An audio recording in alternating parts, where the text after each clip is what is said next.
What is going on, ladies and gents? It's your boy Lamsey back again with our final Lamsey Legends in FIFA 17, and we couldn't leave it on a higher note than Marcos Alonso's 86 rated left wing back card. Now, overall guys, he's definitely worth every single penny. Now, he's quite expensive for a left back, but to be fair, his stats are absolutely unbelievable. But as you can see, I did pay 110k for him. I did buy him day 1 or day 2, so obviously he was going to be a little bit more overpriced, but I thought coming to the end of FIFA, I'm not really going to care too much. But 21 goals, 2 assists in 19 games. He's got 3-star, 3-star, he's left-footed, and he's 6'2". Overall, an absolute gem to have in your team. Overall, you can't ask much more. Like, to be fair, like, you can play him in any position at all, no matter whether you're playing him at left back, left wing back, left mid, right mid, centre mid, cam, left wing, right wing, or even, you know, centre forward, striker. He's got the stats to play anywhere. Obviously 84 pace, 85 shot, 87 pass, 88 dribbling, 84 defence, and 88 physical.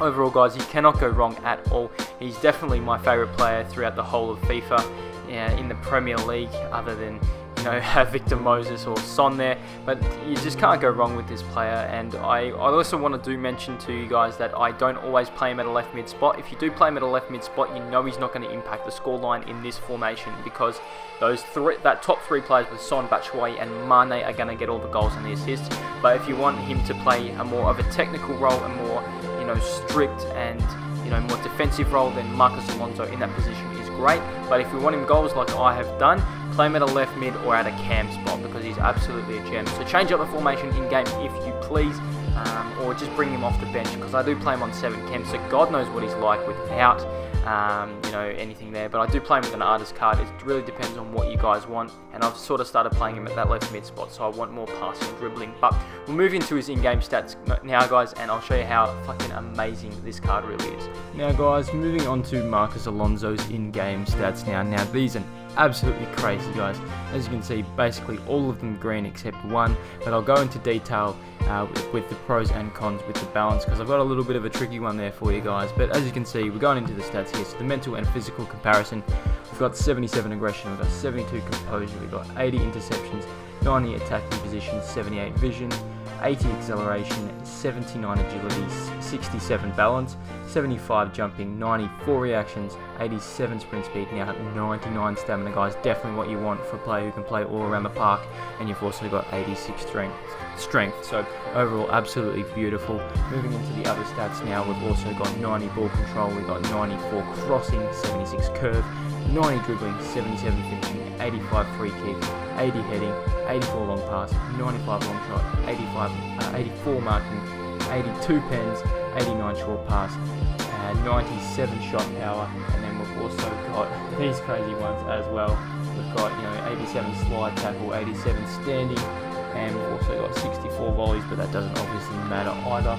But as you can see guys, he's still only 25 years of age, which is crazy, considering, you know, when you look at it real life sort of perspective, he can play until he's, you know, mid to late 30s. So fingers crossed Chelsea can keep a hold of him and he can stay at this form.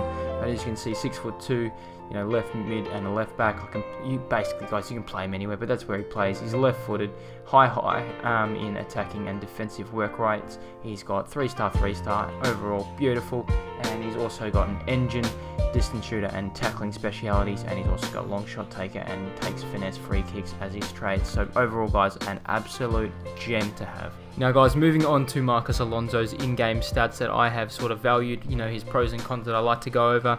Now I just want to also mention that I've had the 83 rated, I've had the 85 rated and the 86. Obviously too povo to have the 90 rated, but either or guys, I just want to make a quick note to you guys. The 85 to the 83 version is so much better, and then obviously the 86 version is just that slight fraction a little bit better. But for value for money, I don't really believe that he's probably worth, you know, that extra 30-40k.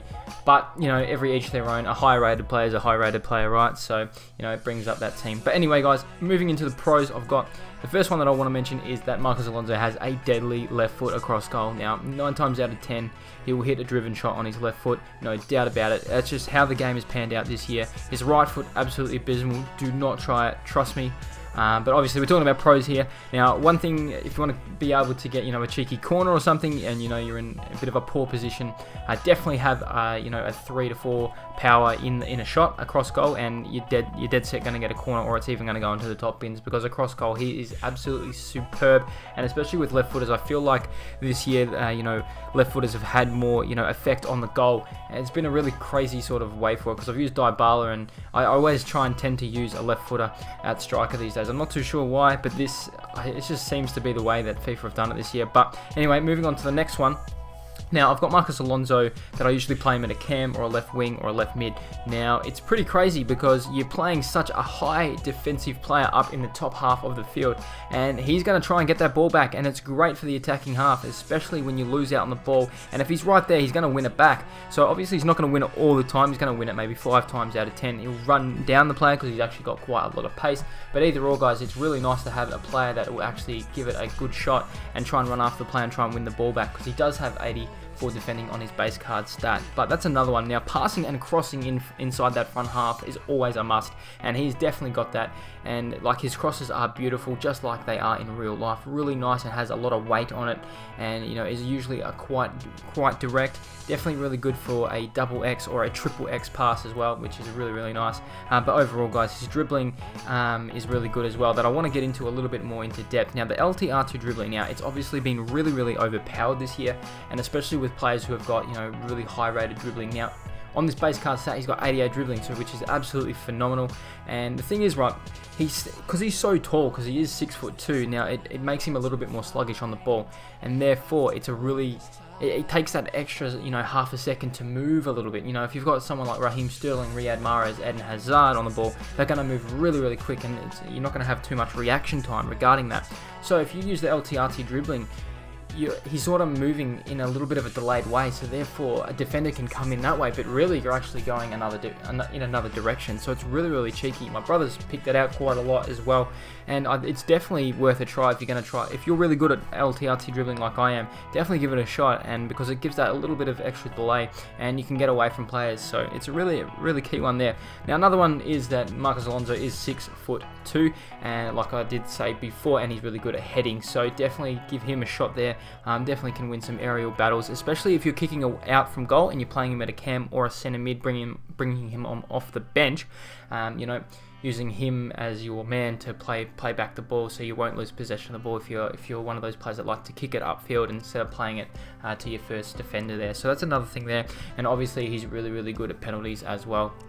So either or, guys, he's definitely one of those players that you want to have there in your team. Now, obviously pros are definitely winning out rather than the negatives. Now, the negatives one that I have picked up is his right foot, like I did mention quite briefly before. Right foot is absolutely abysmal. Please don't try it, guys. Don't finesse, don't driven it. I don't know why this descent, like this, doesn't really work out too well, even though he does have 3-star skills. I mean, 3-star weak foot, he's got 3-star anyway. But trust me, guys, don't use his right foot unless you're absolutely certain he's going to score. And another one that I've also picked up, now I know his acceleration is quite high, but I feel like it is a little bit sluggish off the mark. So once he gets going, he's alright, especially for a through ball, and he's got that extra few yards on the other defenders. It's definitely key. But if you're going to try and want to get away really quick with a defender right on his tail, it's not really the best to go there. But that's it, guys. That's all of that I've brought over on Marcos Alonso. He's going for roughly 120k right now, which is absolutely a bargain, I believe. But if you want to go and upgrade and go to the 90 rated version, he is going for roughly around 240k at the moment, so an extra 120k or so. But other than that, guys, I hope you have enjoyed today's video. I know I haven't done a LAMC Legends in quite a while, but I had to do it on Marcos. He is one of my favourite players out on the pitch right now in real life and in FIFA. But if you have enjoyed, just give it a like, please subscribe, and I shall see you guys on the next video. Peace out.